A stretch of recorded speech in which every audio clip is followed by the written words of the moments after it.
Good morning, everyone. Hope you can hear me. Perhaps Will could just give me the thumbs up to make sure my sound is working. Nothing worse than getting started and then the sound isn't working. Thumbs up, thank you, Matt. So my name's Christine Newitt. I'm VAT Director at Duncan & Topless, and I'm actually standing in today for Graham Hills, who has a holiday booked. I think it was very remiss of Rachel Reeves not to consult Graham's diary ahead of booking the budget date.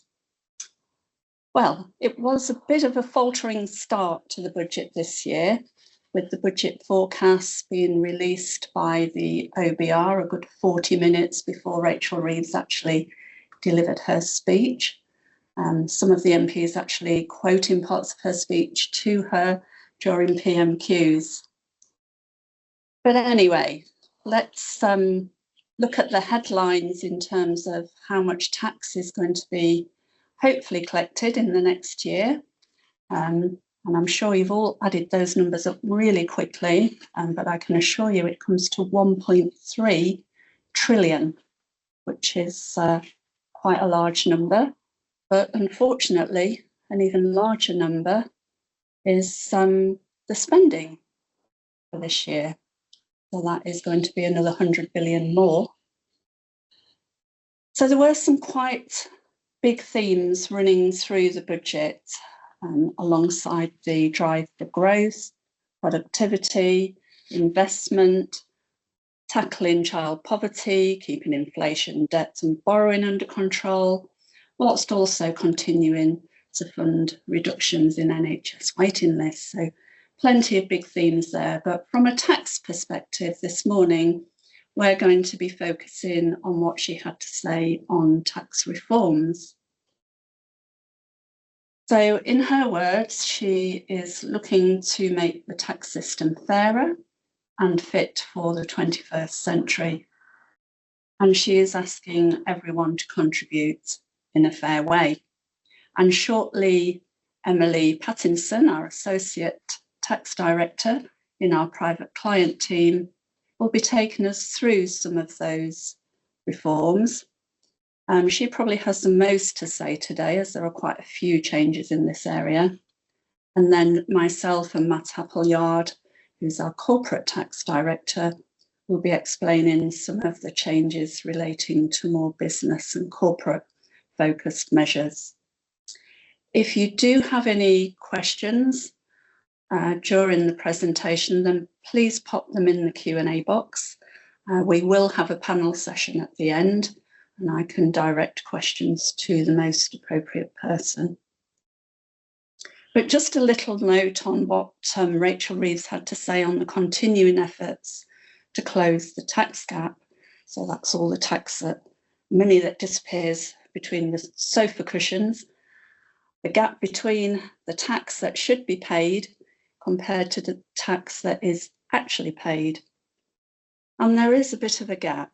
So again, in her words, I tend not to use the word dodgy businesses, but she said she's going to increase HMRC powers to investigate dodgy businesses.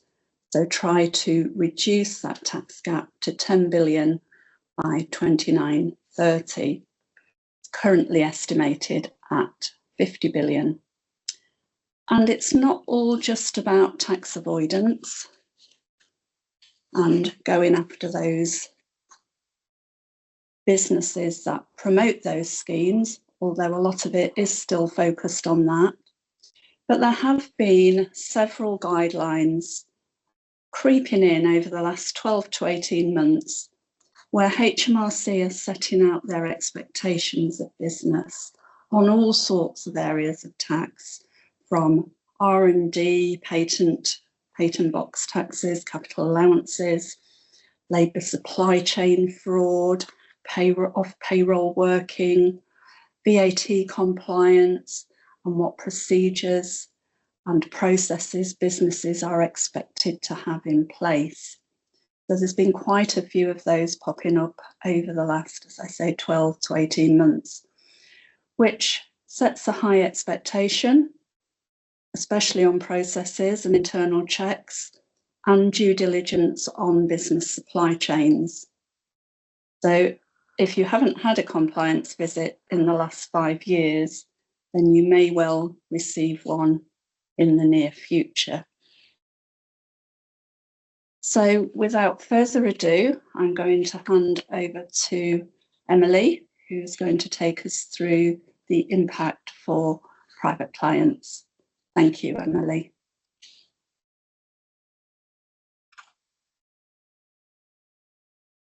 Thank you, Christine. So good morning. I will start off by apologising in advance for the really annoying cough I've woken up with this morning, but we'll plough through. First on the agenda is the announcements made in Wednesday's budget that affect private clients. Unlike last year, where those of you that watched that and listened to me talk mainly about AHT for about half an hour, this year's budget was a lot more varied, albeit still mainly private clients. So you've got me for a while we talk through some bits. We'll start with personal allowances. Very little change here. The personal allowance has remained at £12,570 since April 2021. On Wednesday, the Chancellor announced that this is one of the allowances that will be frozen until 2031, meaning this tax-free allowance will not change for an entire decade by the time we get there. There are some smaller allowances on there with a couple of small increases. Income tax rates at the minute have remained the same as the previous year, with a basic rate band of £37,700 being another of the thresholds that's fixed until April 2031. The starting rate band of £5,000 for savings income, which is available to individuals who do not fully utilise their personal allowance against other income. Again, that's been fixed until April 2031. The first significant announcement to come out of the budget, the increase in dividend tax rates. So there is to be a 2% increase to the dividend tax rates at the basic and higher rate levels from April 2026. The additional rate, however, remains the same at 39.35, but the basic will rise to 10.75 and the higher rate to 35.75%. The dividend allowance of £500, that's the amount of dividend income that you tax at 0%, will remain at £500 for 26-27. Now, before I go on to talk about the other significant income tax changes, I will just quickly cover off national insurance contributions. There's really not a lot to say here. All the rates and allowances remain the same as last year, with the thresholds for the national insurance paid by employees being frozen until April 2031. Do note that this freeze only applies to the employees' threshold, not employers, but for next year, at least everything remains the same. And that £5,000 employers' threshold was fixed for 3 years last year, so that remains in place until April 2028. Quick reminder that the employment allowance, that's the amount of NIC that can be deducted from an employer's NIC bill, was increased to £10,500 last year. And the original £100,000 threshold that was there when it first came in was abolished, making it available to all eligible employers.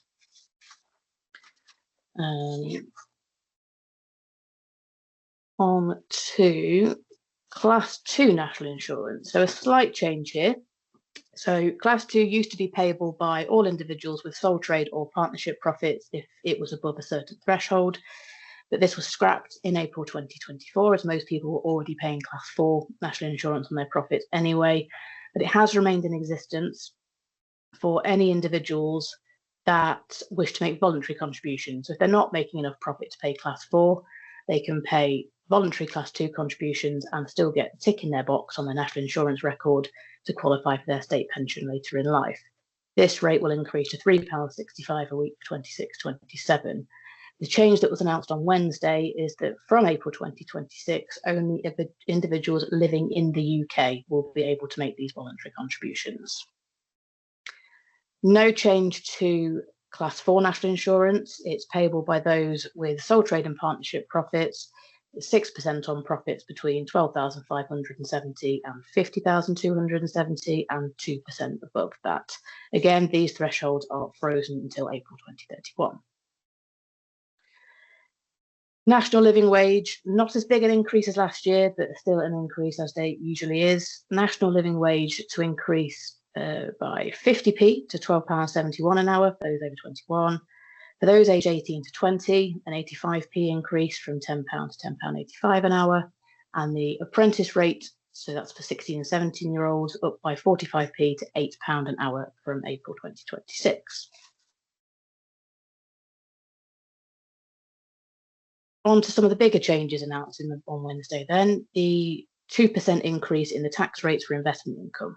So we've already got the increase in dividend tax rates from April 2026, but from April 2027, we will also see an increase to the tax rates for property and savings income.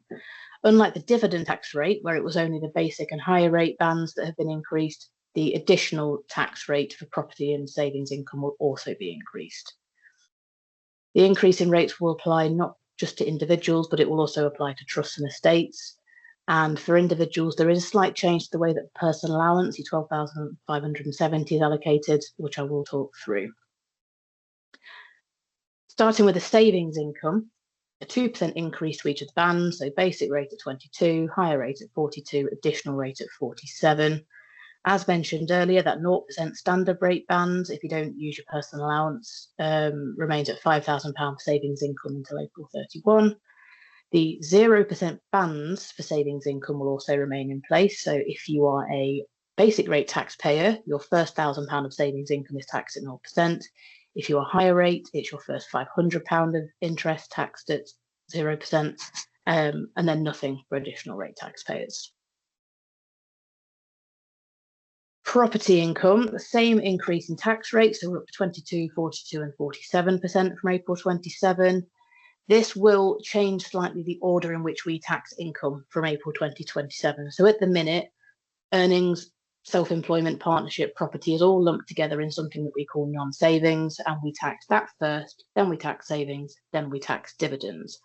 But because property income is going to have its own rate, it's going to become its own category. So we're going to be taxing non-savings, i.e. earnings and trading profits, then property, then savings, then dividends. There is still a £1,000 property allowance available. So when calculating your rental profits, you can either deduct your true rental expenses against your income, or you can deduct a flat rate of £1,000 against your income to arrive at a profit, depending on which is more beneficial for you. The rent-a-room scheme will remain in place. So this allows individuals to earn up to £7,500 a year, or £3,750 if you're doing it jointly, tax-free if you are letting out furnished accommodation within your own home, i.e. you're letting out a room to a lodger. Residential finance cost relief. So it used to be the case that when you were calculating your rental profit, any mortgage interest that you paid on your rental property, you could deduct from your income before arriving at your profit. In 2017, the government decided they were going to change the way that was done. They phased it in slowly. And from April 2020, you can no longer deduct your mortgage interest against your income to arrive at your profit. Instead, what you do is you work out your profit without that. You tax it at whatever rate is applicable to you, and then you are given a basic rate tax credit. So your mortgage interest multiplied by the basic rate of tax, and that comes off the tax on your property income. So it has been confirmed that this will align with the basic rate for property income from April 27. So whatever mortgage interest you pay on your residential rental property, you'll get a 22% tax credit against the tax on your rental income. Final bit on property, just touching on the non-resident landlord scheme. So if you're non-resident, but you have rental property in the UK, then unless you've applied to HMRC to be excluded from this scheme, you must have basic rate tax deducted from your rental income and paid to HMRC before it is then paid over to you. In most cases, the letting agents do this on your behalf. But again, the scheme will adapt and it will apply the new 22% basic rate of tax to property income. So it'll be 22% deducted from your income before it gets paid over to you if you are a non-resident landlord. So I mentioned the change in how the personal allowance is to be allocated. It's not going to affect a huge number of people, but I still think it's worth mentioning. So your personal allowance of 12,570 is the amount of income you can receive each year tax-free. Under current legislation, technically, you can choose the most tax-efficient way to offset that. So usually, it does work out most tax-efficient to offset it against your non-savings, then your savings, then your dividends. But very occasionally, if the combination of income is just right, it might be more beneficial to offset it against your dividends first, for example. But with the change in tax rates for property and savings in particular, it would obviously be more beneficial going forward to offset it against your property income or your savings income first, because they're going to have the higher rates of tax. So to prevent this, from April 2027, the legislation will be amended so that that personal allowance must be used against all other sources of income before you can then offset it against your property savings or dividend income. So they really are targeting the investment income with these changes. Put together a little bit of an example for you to have a look through. So it's just a bit of a worked example as to how these changes in rates will affect people with this sort of income. So we've got employment income there, property, savings and dividends. Comes to £53,500, which makes this person a higher rate taxpayer. It then shows you what that is taxable. So we take off the personal allowance, the employment income, everything else remains the same. I say this person is a higher rate taxpayer, so they get the 500 of their interest tax at 0%, and everyone gets the £500 dividend allowance. So a bit of a side-by-side comparison. So the 25-26 rates are what are in force now. So if you've got that combination of income this year, that's what your tax position looks like, compared to how it's going to look like in 27-28 once these new rates come in.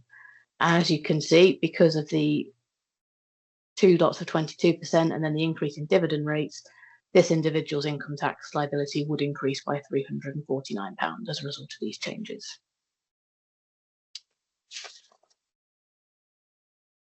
Few other matters that affect individuals before we move on to some of the other taxes. Some of these are quite niche, but they are important for those they affect, so I will cover them off.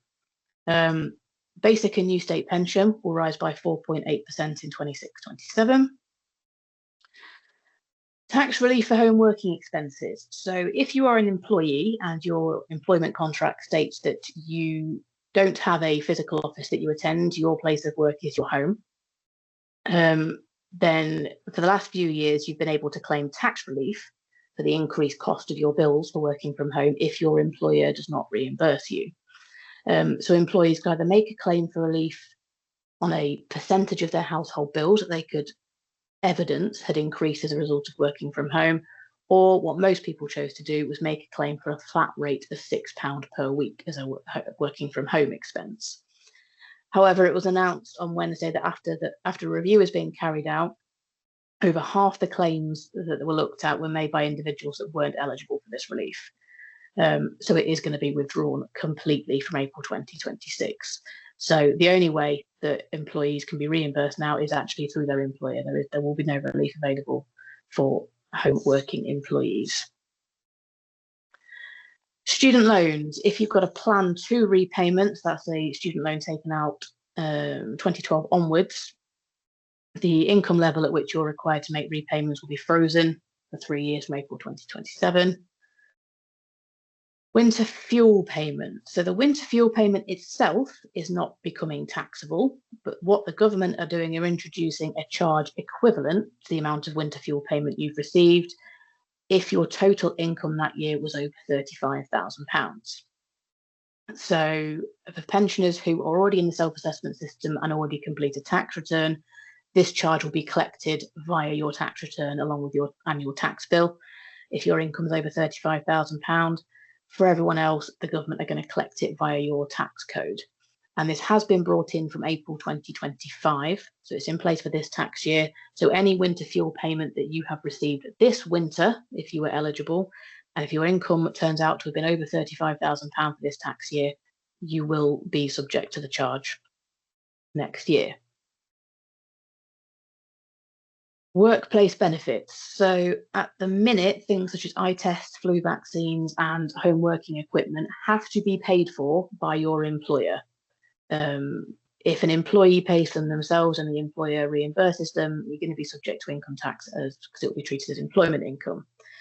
But from April 2026, to make things a little bit easier, if any of these things are specifically required for an employee to do their job, then the employee is able to pay for them themselves and have their employer reimburse them without it being subject to income tax and NIC because it's been treated as employment income.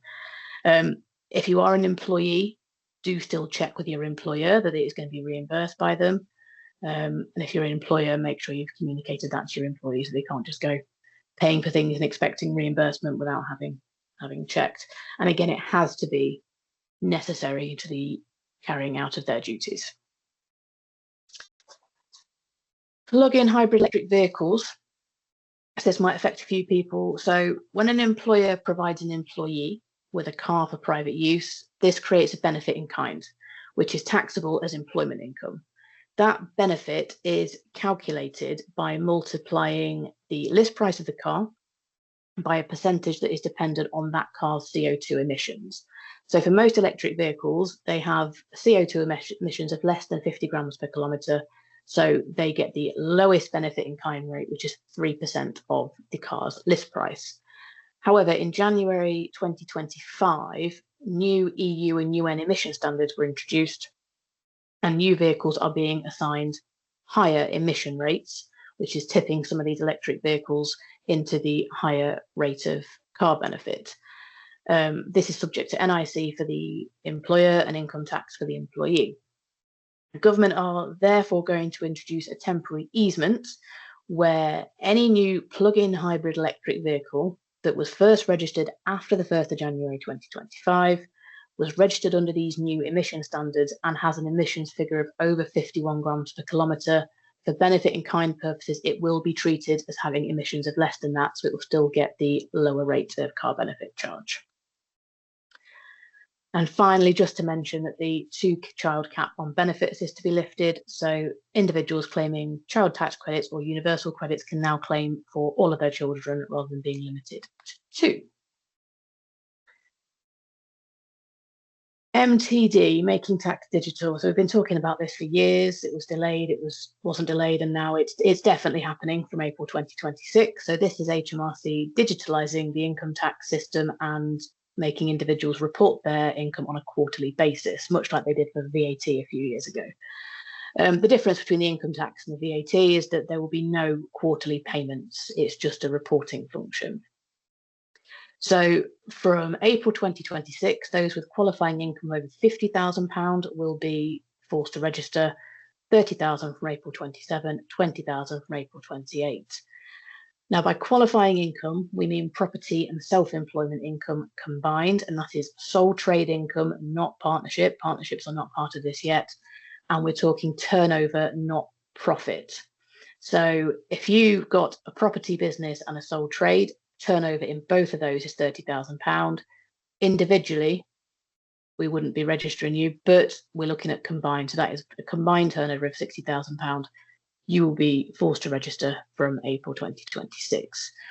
Whether you are going to be enrolled will be dependent on your 24-25 tax return. So whatever is going on your tax return at the minute will determine whether or not you are going to be enrolled in MTD from April 2026. The way it will work is that there'll be 4 quarterly submissions plus your usual annual tax return. It does require compatible software. So please do get in touch with us if you think that's going to be a problem. The income is to be reported cumulatively. So if you realise you've made an error in your quarter 1 reporting, for example, you just correct it in quarter 2. You don't need to go back and be amending previous quarters.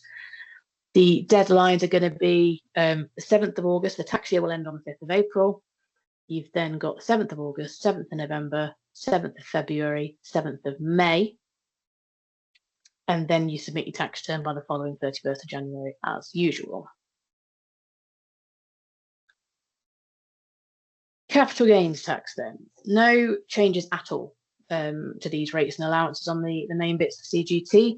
The tax-free annual exemption stays at £3,000 for individuals and personal representatives, i.e. Your executives of your estates, and £1,500 for trusts. The lower rate of CGT for individuals with lower levels of income stays at 18%, and the higher rate stays at 24%. 24% rate also applies to all trusts. Business asset disposal relief, which is the relief available to individuals making disposals of businesses or qualifying business assets. This used to be a nice generous 10%, but when the lower rate of CGT was increased to 18% in last year's budget, the government decided to phase the increase in BADR slowly rather than doing one big jump. So as things stand today, it's 14%, and then it will go up to 18% to match the lower CGT rate from April 2026. The £1 million lifetime limit remains in force, so you can claim BADR on gains of up to £1 million across your lifetime. A quick comment on ISAs. So there's no change to any of the subscription limits. We're still 20,000 for an ISA, 9,000 for a junior ISA, and 9,000 for a child trust fund. The change announced on Wednesday is that from April 2027, there is going to be a £12,000 limit on cash subscribed to an ISA every year for individuals under 65. If you're under 65, from April 27, you can only put £12,000 cash into your ISA. The other £8,000 must be stocks and shares. If you're over 65, that cap doesn't exist, and you can still subscribe £20,000 cash. On to pension contributions, no change here. So there's a limit on the amount an individual can contribute to their pension each year and has received tax relief. This has been £60,000 for a few years now and remains at that for 26-27. For individuals with income over £260,000, that £60,000 starts to taper away until you reach the minimum allowance of £10,000. Another big change announced in the budget, but not one to worry about just yet. At the minute, employees who contribute to a workplace pension via salary sacrifice can make their receive NIC relief and tax relief on this. So this means that the pension contribution is deducted from their gross salary before any tax and national insurance is calculated. So it's quite an efficient way to contribute to your pension. But from April 2029, a £2,000 cap is going to be introduced on the amount of salary sacrifice contributions that are deducted from your gross salary for national insurance purposes. This will unfortunately make salary sacrifice slightly less beneficial, but the contributions will continue to be exempt from income tax. Any contributions made by your employer, so whether an employer is making a direct contribution on your behalf or they're just matching your contributions, that will still be free from NIC. We're only talking about the salary sacrifice payments made by employees. As I say, these changes do not come into effect until April 2029, so not an immediate change, and there'll be a lot more detail surrounding this the closer we get. On to inheritance tax, which was the main talking point last year. No change to the bans at all, and the freeze on them has been extended until April 2031. The nil rate band has been at £325,000 since April 2009, and this means that the first £325,000 of assets in an individual's estate when they die are free from IHT. The residence nil rate band was introduced in 2017, and it's an exemption of up to £175,000 against the value of an individual's main residence in their estate when they leave it to a direct descendant. For individuals with estates worth more than £2 million, the residence nil rate band is tapered away, and those with estates worth more than 2.35 million are not entitled to any residence nil rate band. Everyone is still entitled to the 325 nil rate band. Both of these nil rate bands are transferable to a surviving spouse or civil partner if they're not used on death.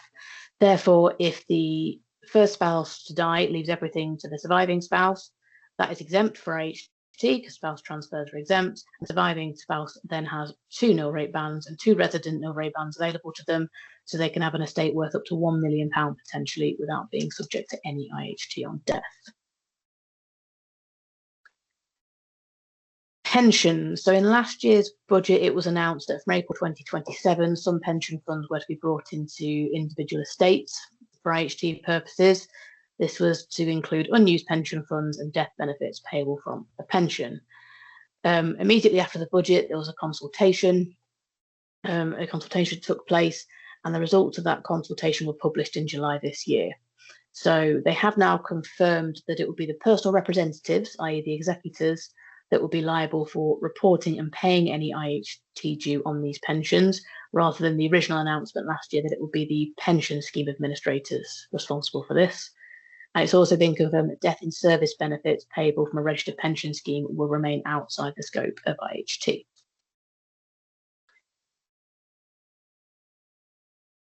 So APR and BPR, agricultural property relief and business property relief, this was the big shake-up in last year's budget. So as things stand today, under current legislation, individuals and trusts can benefit from 100% IHT relief on any qualifying and agricultural and business property. But from April 2026, there is going to be £1 million combined cap on the 100% relief. APR and BPR will still be available on any value exceeding the £1 million cap, but they will only get relief at 50%, not 100%. Some investments will only ever get the 50% as they did before, so there's no change there, and they do not contribute to the £1 million cap. Again, there was a consultation that took place earlier this year, with the results being published, and there was some further clarification in Wednesday's budget that the £1 million limit is going to be transferable between spouses and civil partners on death. Originally, it was very much announced as a use it or lose it relief, but they have now confirmed that if first spouse does not use it on their death, it will pass to surviving spouse. They've also confirmed that where first spouse or civil partner dies before the 6th of April 2026, they will be deemed to have an unused entire £1 million allowance available to transfer. In terms of paying IHT, because obviously these changes will result in IHT liabilities for people that weren't expecting them before these changes were announced.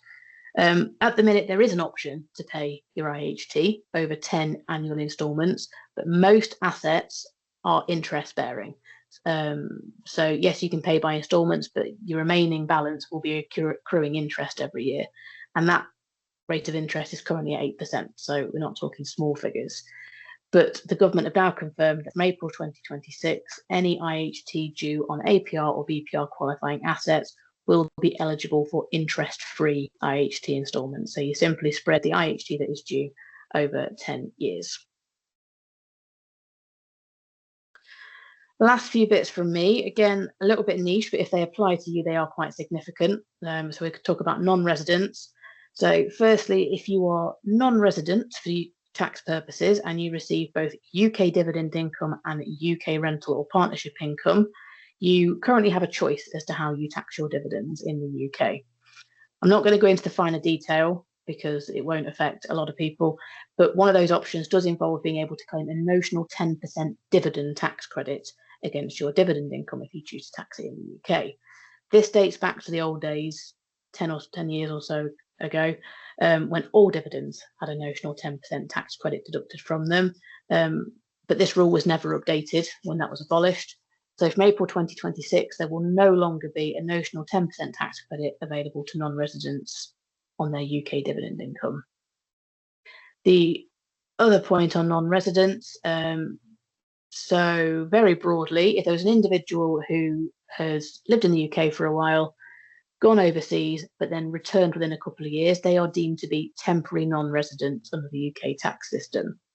Now, there are anti-avoidance rules in place which prevent UK individuals leaving the UK, becoming non-resident, paying themselves dividends from their UK company, possibly not paying any income tax on them, but then returning to the UK a couple of years later.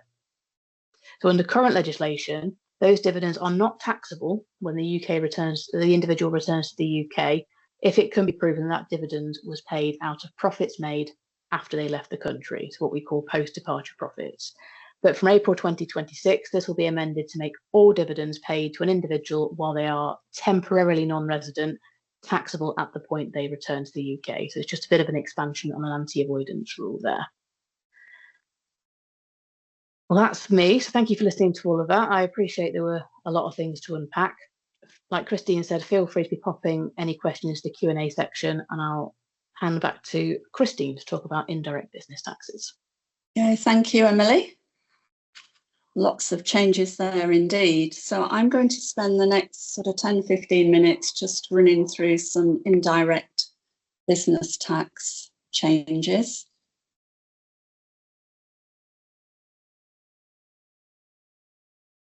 Starting off with VAT administration.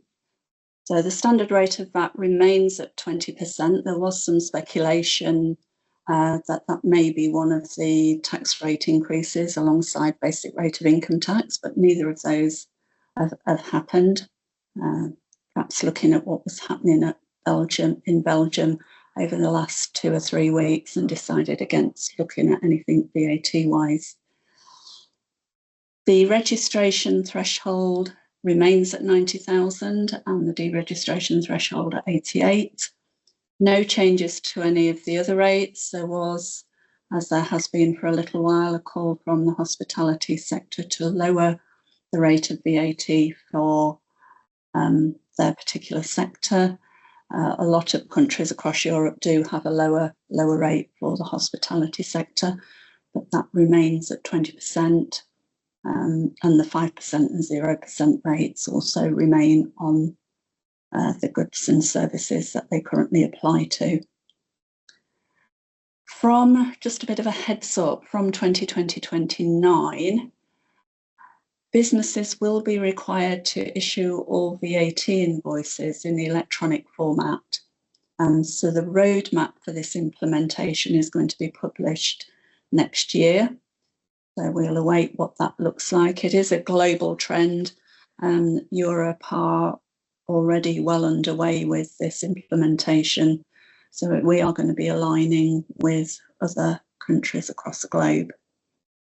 Also announced was a review of the late payment penalties for VAT and also PAYE, which is going to be published early 2026. So we'll wait to see what that says.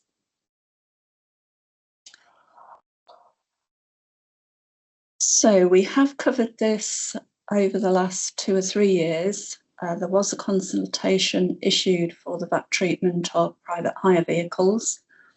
That was released in April 24. That has now finally concluded. There have been a number of court cases running through the courts, not just VAT ones relating to this sector. Some have now concluded in the Supreme Court. There is sort of one notable one that is still running, and that's the Bolt case. So Bolt is a ride-hailing service, pretty much like Uber, that you do through an app. So their case is still going through the courts and is set to now go through to the Supreme Court. Uber are sat behind that case at the moment. Uber, incidentally, have a £1.4 billion VAT assessment, which is riding on this case. I'm not sure whether they're going to win it, though, so we'll wait and see. So just to look at the outcome of that consultation, the VAT legislation is now not going to be amended relating to private hire vehicle operators to allow them to act as agent in all cases. So that was mainly around the fact that agent and principal relationships govern several areas of VAT. The contracts can apply to all sorts of areas. So there's going to be no changes there. So there may well still be some litigation going through the courts, because now the particular contractual arrangements of vehicle hire operators will be governed by the facts of each particular business model. The VAT rate of 20% will continue to apply. So there was some talk of having a reduced rate for this sector. That will not be pushed forward. So the VAT rate of 20% still applies, and it will apply to the entire take-ins of the operator. So this is the final point here, excuse me. TOMS, which is the tour operator's margin scheme, will not apply to the PHV sector, so private hire vehicle sector. And that will be legislated for with effect from 2nd of January next year. So unless that vehicle operator is also supplying other travel services, such as maybe combined with flights and accommodation, etc., they won't be able to apply that to their margin, i.e. the difference between the take-ins from the passenger and the cost of providing that ride. So it will be full 20% on the take-ins, which is why Uber have this very large bill waiting for them. A few VAT changes to the Motability leasing scheme. This will mainly affect our motor dealerships that we advise, and they will need to review their arrangements and pricing structures, not only to ensure compliance, but also for looking at the additional VAT cost. So this is going to come in from 1st of July, so there might be a little bit of activity for our motor dealers in between time. At the moment, there is a VAT relief available for disabled people in receipt of eligible welfare benefits to not pay any VAT on these Motability leasing schemes. However, many of them do not just use those eligible benefits, they top up those payments and can get quite expensive luxury top-end Mercedes and BMWs.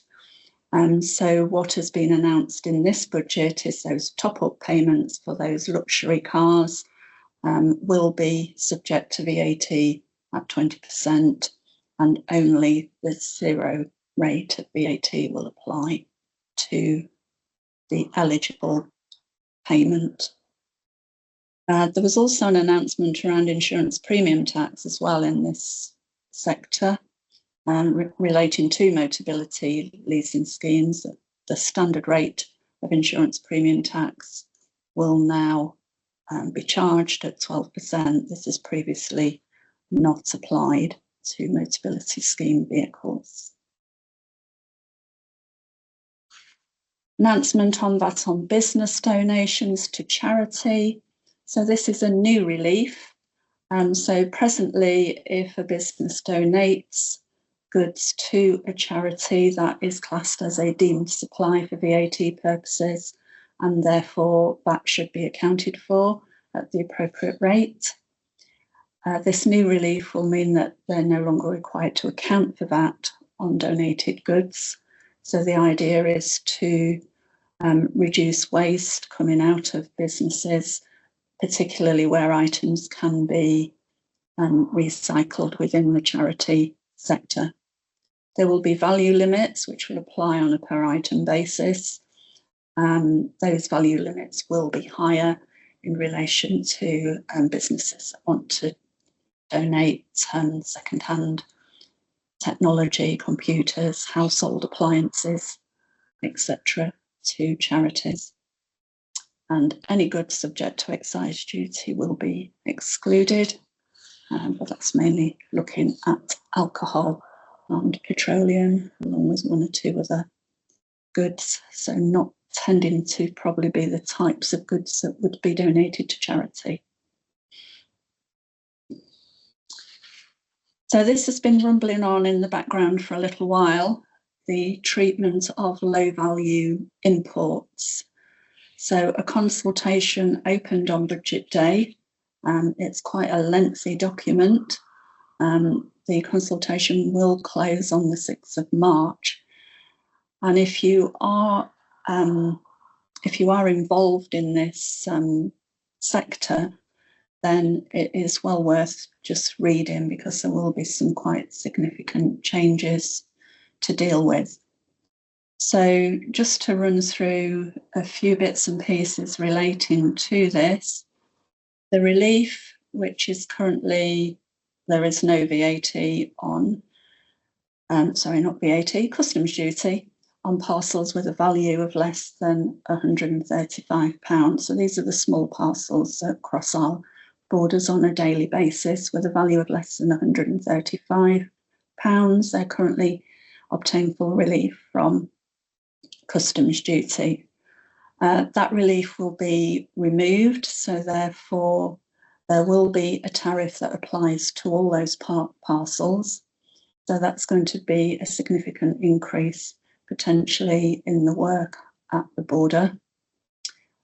This won't impact the VAT liabilities, that remains unchanged. There were changes in relation to that back in 2021 post-Brexit. The business models in this arena can be quite complex. Movements can occur in many ways. So businesses could be providing parcels of less than that value to other businesses in other countries and vice versa. They could be business to consumer or actually between two individuals, private individuals. So the limit for them is £39. So that just covers off where two individuals, probably members of a family, making a Christmas or birthday gift. Not only do you have to look at whether it's B2B or B2C, it's whether the supplier actually owns those goods. Often they are not owned. Sometimes they are, sometimes they're not. Sometimes the supplier facilitates arrangements through third parties or more frequently now via online marketplaces. So there's lots of different arrangements that this new system has got to capture. So there'll be a few things for businesses to consider. Certainly for anybody that's not established in the UK, so that's our NETPs, so non-established taxable persons, they may well require fiscal representation in the UK. The consultation is also looking at how we collect the data from all these different ways of movements occurring across border. Also, one of the areas that's being looked at, if you're looking at the UK global tariff schedule, which is humongous, it has a lot of different commodity codes on there, and you've got to decipher which product commodity code your particular product fits into. So they're looking at maybe simplifying that. They have suggested some simplifications which groups products together with different rates of tariff. So that's certainly something to comment on if you're in this market. This will all come at an additional cost for the Treasury, which clearly they don't want to pay, so they're looking at a fee for administration. And also this may alter the way in which VAT is collected, excuse me. So there might be possible alignment of VAT and customs duty collection. So a lot to consider in this area if you are in this type of business. Excuse me, I've got a tickly horrible throat as well.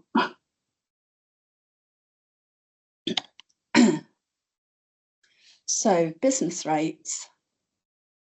So there was some good news for our retail, hospitality and leisure sector, so RHL. So there was 3 new rates brought in this year. Previously, it's just been the National Small Business Multiplier and the National Standard Multiplier for any businesses that didn't fall into the small category. So there's a new retail and hospitality and leisure rate for small businesses, which comes in at 38.2 pence. So that's your multiplier. And that's for properties with rateable value under 51,000. And that represents a real decrease of 11.7p, excuse me, on the multiplier that you paid previous year. And then for businesses that are larger than that, the rate goes down by 12.5 pence. But in addition to this, there's also a high value multiplier, which Rachel Reeves on Budget Day said was a target at some of the big distribution warehouses, where they have a rateable value of more than £500,000.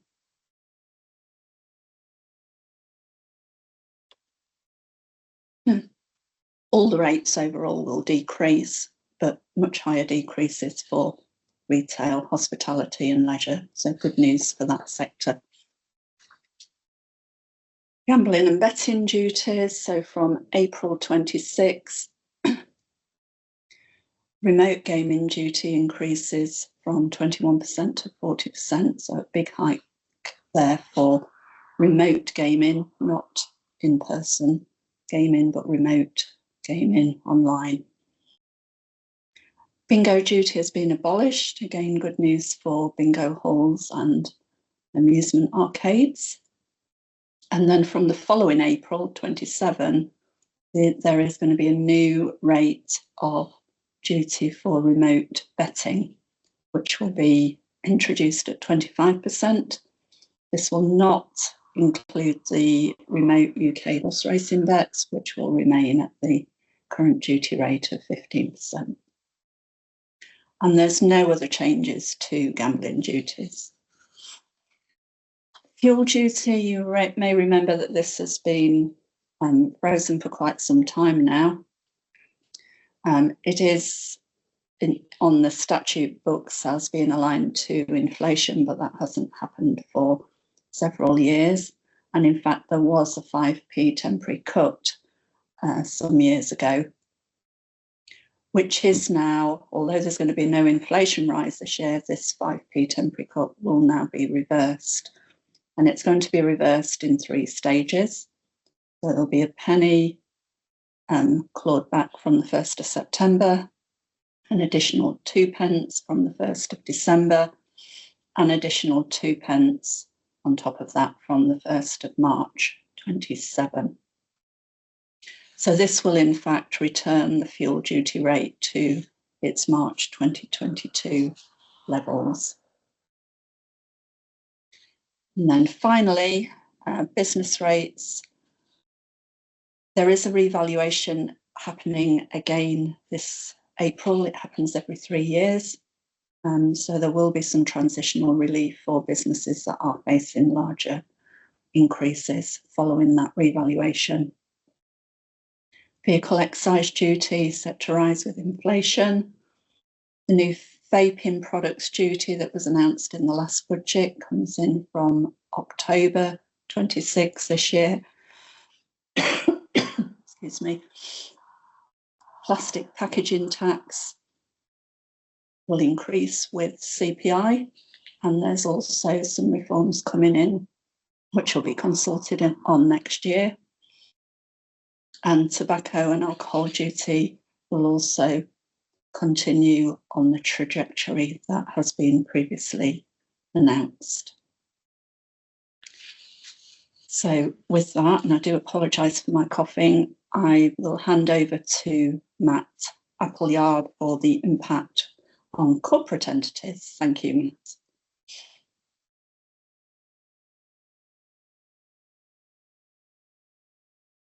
Good morning, everyone. What else can I say about the autumn budget? An undeniable sense of familiarity, sadly.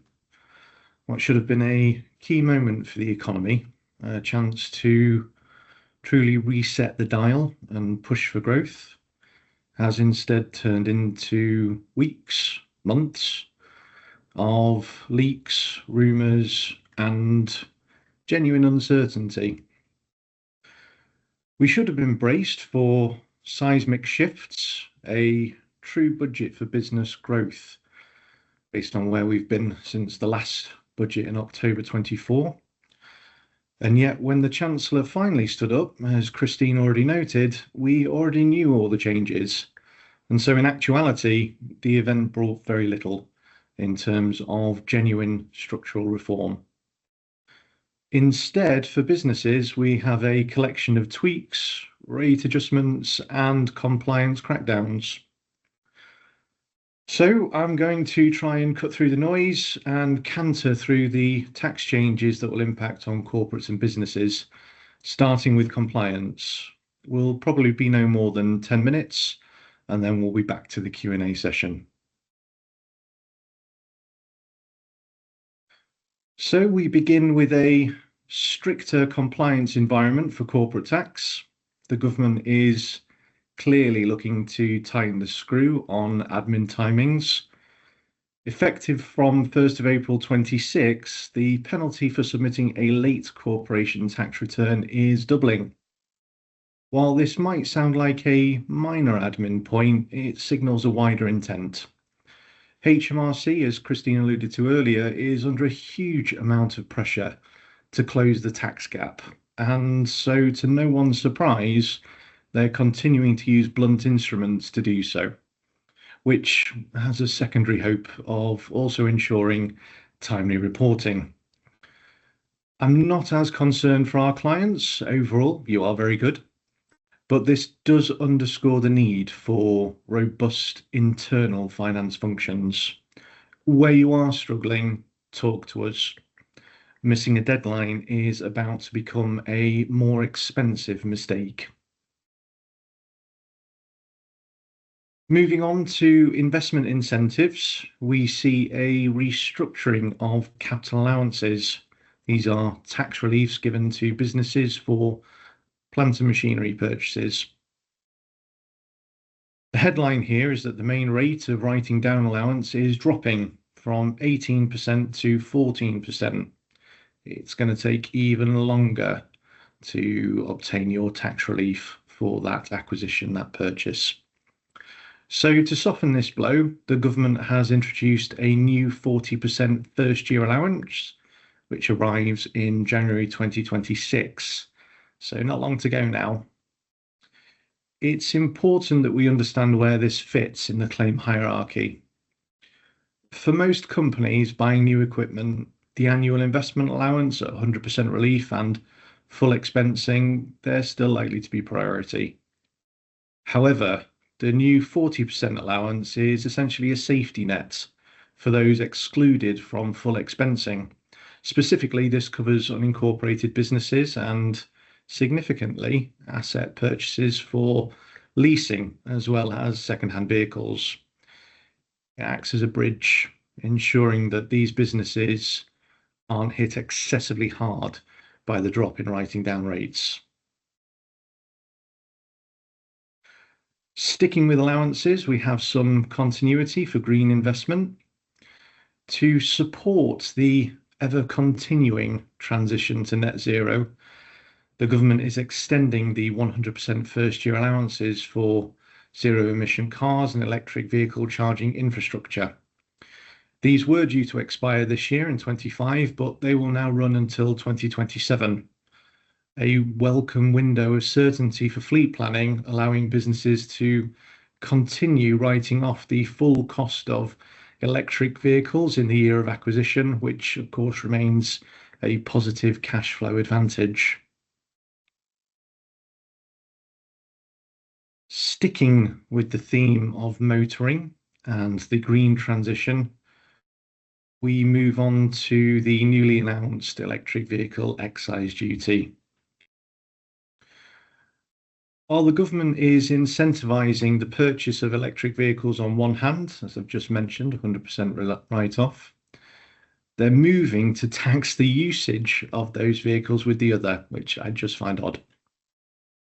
However, with fuel duty receipts forecast to plummet as we're forced to switch to electric vehicles, the government needs to fill the hole in finances. And so from April 2028, a new mileage-based charge of 3p per mile will apply to electric vehicles, and half of that, so 1.5p per mile, for plug-in hybrids. The rates on petrol and diesel for the average car equates to around 6p per mile. So the average petrol and diesel driver will pay around £480 a year in fuel duty. So with the electric vehicle duty being set at half this cost, it should come to around £240 a year for the average driver. You may be wondering how this works in practice, and the Chancellor isn't too sure either, judging by one of the news interviews yesterday. We suspect this levy will probably be paid alongside your existing road tax. While the specific user interface is subject to consultation right now, the intention is for a simple self-reported system where you enter your mileage reading at renewal and you pay your bill. Importantly, the government has explicitly ruled out the use of spy in the car trackers, so no one's going to be tracking where you're driving. So looking at some growth incentives, where we actually have some positive news for scale-ups regarding enterprise management incentives, or EMI schemes. So a brief recap, this is a tax advantage share scheme that is designed to facilitate employers in incentivizing and retaining key management personnel with share options. You can grant a option now at a fixed price, and then that employee can help drive business growth, business value, and seek to exercise their options in 2, 3, 5 years' time, whatever the hurdle rate may be, or on an exit if you're building in order to sell. The growth in the share value between the date you initially grant the option and the date when they eventually exercise their option will be subject to capital gains tax rather than income tax and national insurance, as if it was a pay-as-you-earn bonus. It also allows for a potentially significant corporation tax saving on the difference between the market value and the price that the employee pays.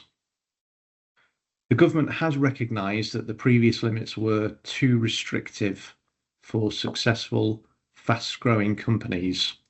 And so from April 2026, the eligibility criteria is expanding significantly. The employee limit is doubling to 500, and the gross asset test, so this is your current assets plus your fixed assets, that value is quadrupling from 30 million to 120 million, assuming I've got my math right. They're also cutting some red tape. So they're going to remove the notification requirement from 2027. As a whole, this is a strong move. It acknowledges that equity incentives are becoming more and more essential, not just for startups, but also for larger companies that are fighting for talent on a global stage.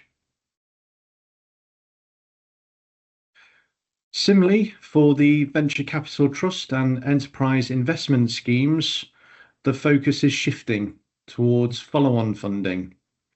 So these reliefs were originally designed to help startup companies to raise seed capital in a tax-efficient manner for the investors, given the potential risks associated with startups. A lot of them don't work, a lot of them go bust.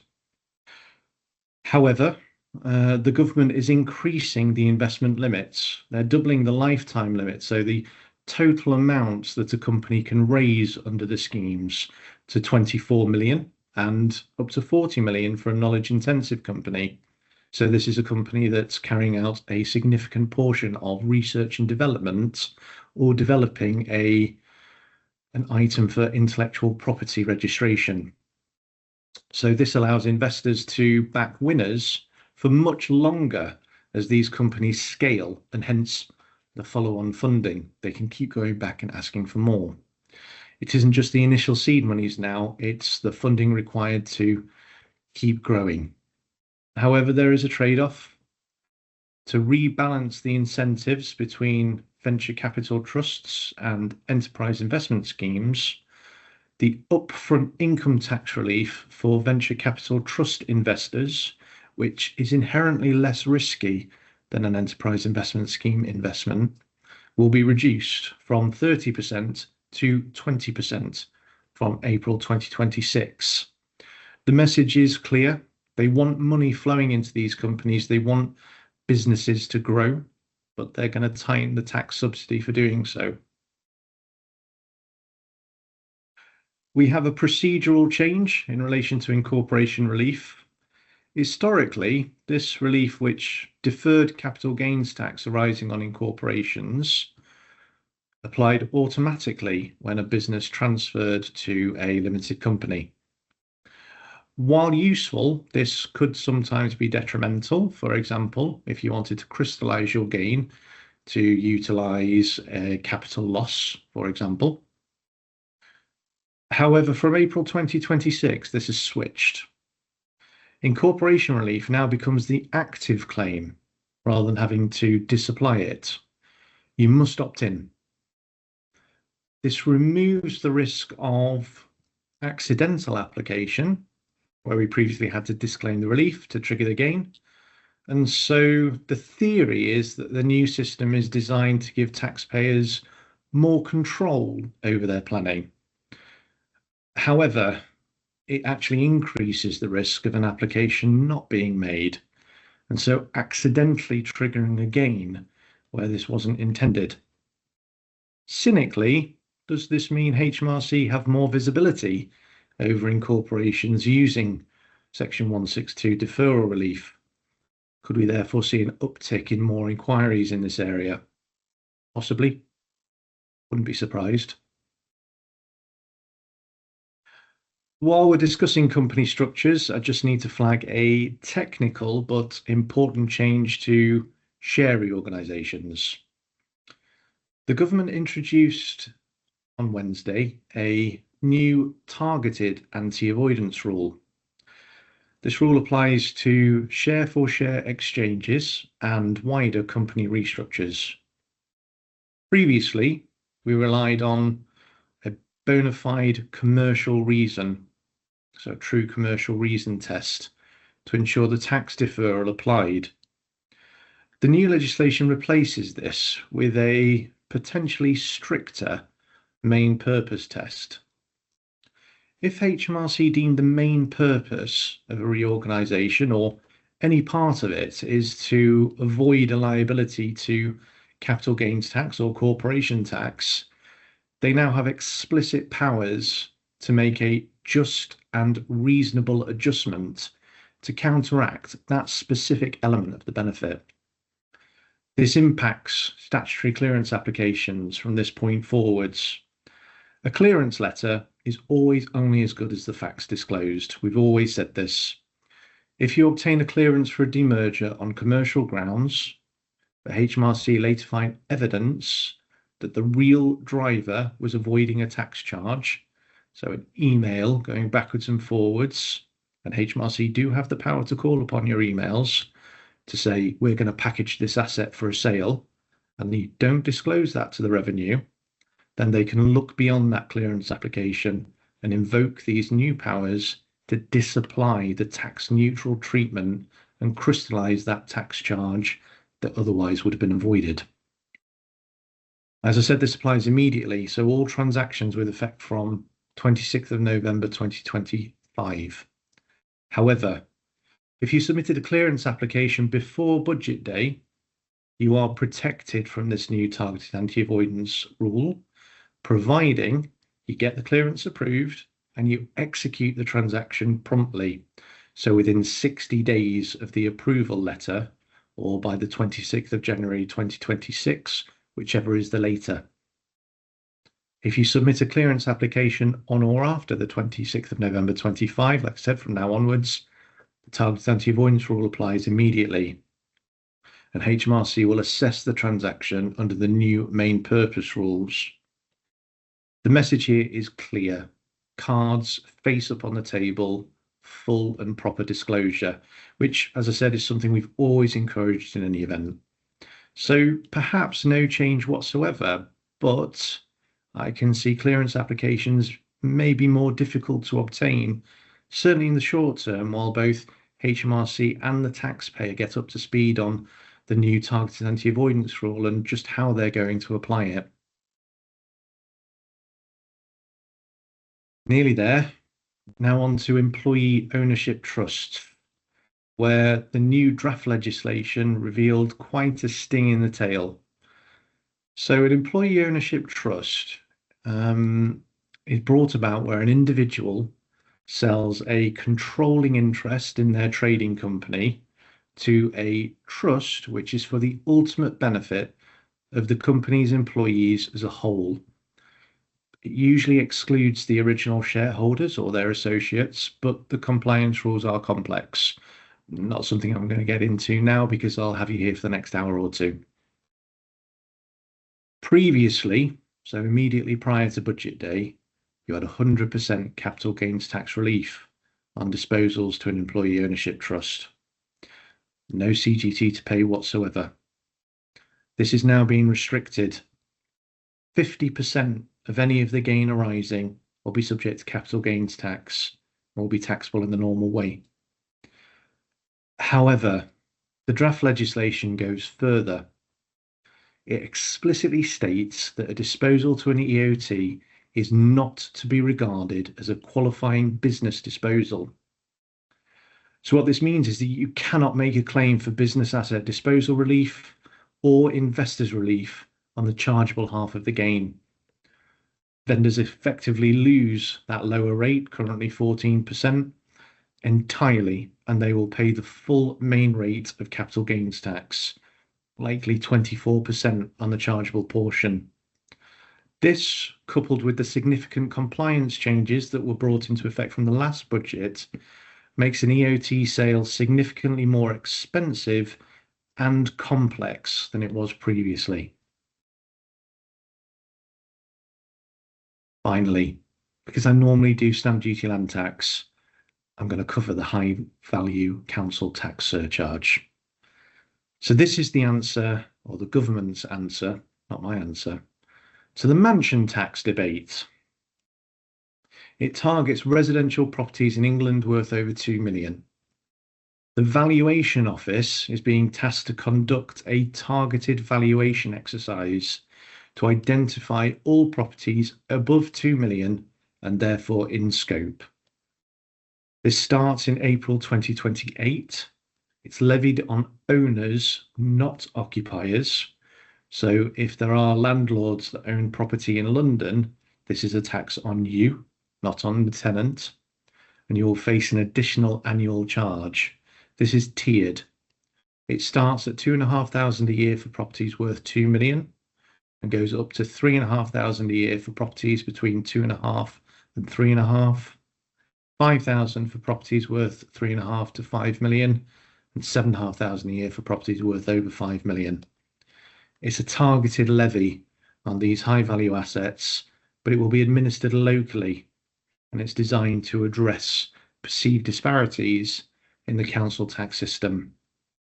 The government are consulting on a full set of reliefs and potential exemptions from this, as well as proposed rules for more complex ownership structures, including companies, funds, trusts, and partnerships.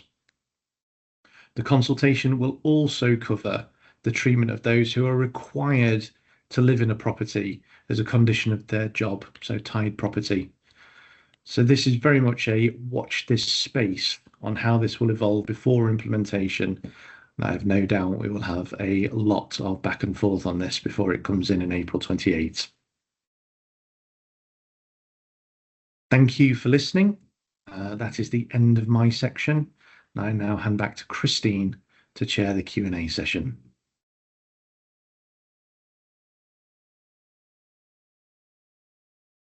Thank you, Matt. Yes, some interesting stuff there. I wonder if it's going to be the death of employee ownership trusts with that amount of tax going in. Certainly a possibility. I can see more people that were going to go down the EOT route start to consider whether or not a more traditional trade sale would just be simpler, especially when you combine both the tax together with the significant complex rules that have a 4-year runoff going into an EOT. Yeah, well, Matt's your person, everybody, if you're looking for a business sale. He's got all the advice. Thank you, Matt. We do have a couple of questions The first one is probably designed for you, Emily. Do the new higher rates of income tax on savings apply to annual withdrawals from a SIP? Yeah, so annual withdrawals from a SIP tend to be treated as almost like earnings income. So that is when you draw from your pension. If, as a result of that, you're being given a P60 every year by your pension provider, then that isn't savings income. That will be continued to be treated as almost like earnings, it's the same as a salary. So no, it won't be affected. Lovely. I hope that's answered your question. And then another question for you, Matt. Will the first year capital allowance of 40% apply to investment in intangible assets, for example, software? I'm going to say it should, but it's something that I will come back to you on. I can see that's been raised by a client I know very well. So I will come back to you on that. Given that it's meant to apply to main rate plant and machinery items, then if you could claim capital allowances on that software, then it is likely very much that it would apply to that. But there are some intangible assets that fall under the intangible assets regime and may be excluded from capital allowances. So I will follow up on that for you and come back to you on it. Lovely, thank you, Matt. There are no more questions in the Q&A. So there was one point that I reflected on when both Emily and Matt were speaking around the property income taxes and how perhaps we felt that would impact the way individuals invest in property, whether that's as individuals or through corporate entities. I don't know whether you had a thought on that, either of you. Emily, maybe? I think it's potentially a sign of things to come, because I know that Labour's commitment was we're not going to raise taxes for working people, wasn't it? So they have technically stuck to that, and all the allowances for working people have been frozen, but they've gone for the investment income, which includes property. So whether it still makes property investment worthwhile, now they've raised the rate of CGT, we've got rid of the furnished holiday let regime, and now we've started to we changed the way we relieve mortgage interest, and now we've gone for the higher rate of income tax. It might start to put people off investing personally. It's probably more of a Matt comment about whether it's still beneficial to do it through a company. Absolutely. Entirely depends on your income requirements. If your aim is to invest, but you need the income in your own hands, investing in a company may not be as worthwhile, simply due to the dual layer of taxation, as well as, of course, the increase in tax rates on dividends now. Very much a continued push, as Emily said, by the Labour Party, and in fairness, the Conservative Party before then, who brought in the mortgage interest restrictions, to continue to push smaller landlords out of the market. The larger landlords, so likely those that have got 6, 10, 15 properties, it will continue to be beneficial for them to invest, but they are already investing in a corporate wrapper. Those that have got 1 or 2 properties, when you combine it with the renters reform, which has recently come in, it is more than likely that that money could be put to better use. Well, thank you both of you, and it just leaves me really to thank all of you for attending. There were over 200 people, looking at the little clock on the top there. So thank you all for attending. You know where we are Duncan and Topless. If you need any advice following the budget, then please contact your client relationship team, and they'll put you in touch with the appropriate advisor for your particular circumstances. So thank you very much.